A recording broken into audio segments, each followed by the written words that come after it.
Hello my dear friends and my dear students. आज हम पढ़ने जा रहे हैं सिनोनिम्स। डी से शुरू होने वाले कुछ वर्ड्स के सिनोनिम्स के बारे में आज पढ़ेंगे, उसको सीखेंगे।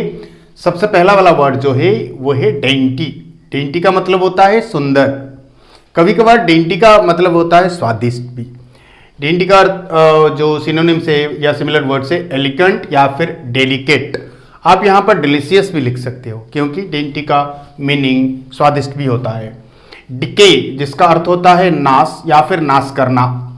रुइन या फिर कोलाप्स है उसके सिनोनिम वर्ड्स। डेडिकेट का मतलब होता है समर्पण करना, जिससे डेडिकेशन होता है, क्या बोलते हैं, समर्पण करना होता है वर्ब, और डेडिकेशन जो होता है वो नाउन होता है। इसका सिनोनिम्स है डिवोट या फिर कंसेक्रेट। नेक्स्ट आता है ड्वार्फ जिसका अर्थ होता है वामन, जो कि छोटे कद वाले होते हैं। उसका सिनोनिम्स है पिग्मी या फिर मिडकेट। डिफाइल जिसका अर्थ होता है अशुद्ध करना, मतलब मैला करना, जिसका अर्थ होता है या सिनोनिम्स है कंटामिनेट या फिर पल्यूट। डिलिबरेट जिसका अर्थ होता है सविचार, और इसका सिनोनिम्स है कॉशस या फिर इंटेंशनल। डिलीशियस जिसका अर्थ है स्वादिष्ट, आप यहां भी लगा सकते हो, और सिनोनिम्स है टेस्टी, डेंटी या फिर यमी। डेमोलिश जिसका अर्थ होता है ध्वस्त करना या फिर विनाश करना या फिर नष्ट करना बोल सकते हैं, और सिमिलर वर्ड्स हैं रुइन, डिवास्टेट या फिर डिस्ट्रॉय।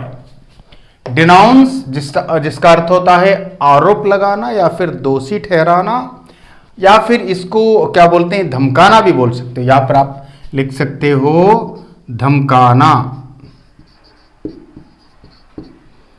धमकाना भी हो सकता है, और जिसका अर्थ होता है या सिनोनिम्स होते हैं थ्रेटन या फिर ब्रोबेट। डिप्राइव जिसका अर्थ होता है छीनना या फिर मतलब जबरन लेना, जिसका सिनोनिम्स है डाइवेस्ट या फिर डिस्पॉयल। डिराइड जिसका अर्थ होता है उपहास करना, और इसके सिनोनिम्स हैं मोक या फिर टॉन्ट। या क्रिटिसाइज भी आप बोल सकते हो, यहां पर क्रिटिसाइज। डिस्पैर मतलब निराशा, जहां आशा नहीं आता। होपलेसनेस जिसका अर्थ होता है फ्रस्ट्रेशन या फिर डिप्रेशन, यहां पर होपलेसनेस भी आप लगा सकते हो। मैं लिख देता हूं होपलेसनेस, निराशा। नेक्स्ट आता है डिस्पिकेबल जिसका अर्थ होता है नीच या फिर घिनौना। कोई हरकत होते हैं घिनौना, नीच, जिसका अर्थ होता है या सिनोनिम्स सडीड जिस या फिर वाइल। डिस्ट्रक्टिव जिसका अर्थ है विनाशकारी, इसको हम बोल सकते हैं एक्सटिंक्टिव या फिर फैटल। डिसडेन जिसका अर्थ है तिरस्कार, आप ये बोल सकते हो हेट या फिर डिस्गस्ट। डकाइल विनम्र या फिर शांत भी बोल सकते हो, जिसका अर्थ होता है टैक्टफुल या फिर कॉशियस।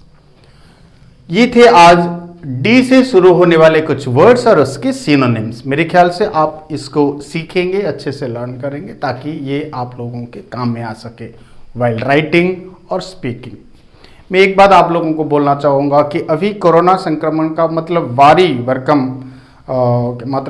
मात्रा में लोग संक्रमित हो रहे हैं, तो आप लोग थोड़ा होशियार रहना। मैं मेरी तरफ से ये सामल इंग्लिश चैनल की तरफ से आप लोगों को सजेशन देना चाहूँगा। 2-3 बातों को ध्यान रखना। जब बाहर जाएंगे मास्क लगाएंगे, ये सबको पता है, और जब वापस आएंगे अगर आप कहीं कुछ छुए होंगे, ना छुए हुए तो आप हाथ को अच्छी तरह से धोना है।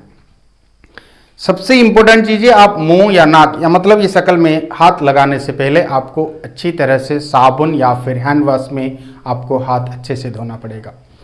आप हमेशा होशियार रहना कि मुंह या नाक किसी भी जरिए हमारे अंदर कोरोना के वायरस नहीं जाना चाहिए। तो आप अच्छी तरह मतलब 100% स्वस्थ रहेंगे। आप जो मतलब दिन प्रतिदिन रोजाना जो भी खाना वगैरह खा रहे हैं वो खाते रहिए, कोई चिंता की बात नहीं। लेकिन मैं डॉक्टर नहीं हूँ, this is my experience. Last time मुझे लगा था कि कोरोना हुआ है, लेकिन टेस्ट नेगेटिव आया। अभी तक मुझे नहीं है। I have not been infected by corona virus, नहीं हुआ हूँ। खाली सतर्क रहना और कोरोना से बचते रहना। Thank you very much for watching. God bless you. Bye bye.